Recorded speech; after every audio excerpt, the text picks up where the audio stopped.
Welcome to Telugu Maitri for fun time. సరదాగా కాసేపు నవ్వుకుందాం. హంతకుడు పరిగెత్తుకుంటూ వచ్చి, లాయర్ గారు, నన్ను ఒక మర్డర్ కేసు నుంచి రక్షించాలి అని అడిగాడు.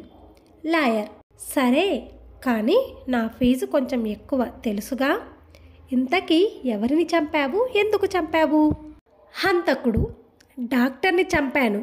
ఎందుకంటే ఫీజు కొంచెం ఎక్కువ అడిగాడు, అందుకని.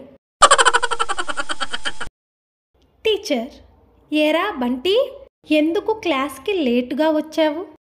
బంటి, మీరే కదా టీచర్ నిన్న చెప్పారు, రేపటి నుండి లేటుగా వస్తే ఇంటికి తిరిగి పంపించేస్తానని, అందుకే లేటుగా వచ్చాను. సుబ్బారావు, ఏమోయ్, ఈరోజు ఏం వంట చేశావు?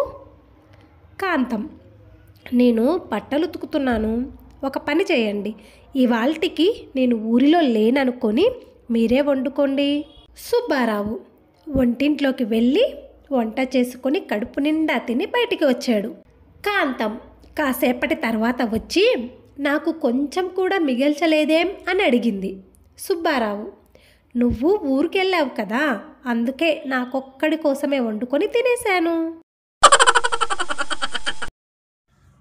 భర్త, ఏమే, ఈ కంచంలో ఉన్న చద్దన్నం నాకా లేక బిచ్చగాడికా? భార్య, ఆ చద్దన్నం మీకేనండి, బిచ్చగాడు చద్దన్నం తినడట, మీ ఆయన గారికే పెట్టండమ్మా అని చెప్పి వెళ్ళిపోయాడు. ఇద్దరు అమ్మలక్కల మధ్య సంభాషణ. లక్ష్మి, అన్నయ్య గారు నీకు ఇంట్లో ఇంటి పనుల్లోనూ వంట పనుల్లోనూ ఏదైనా హెల్ప్ చేస్తాడా అనసూయ?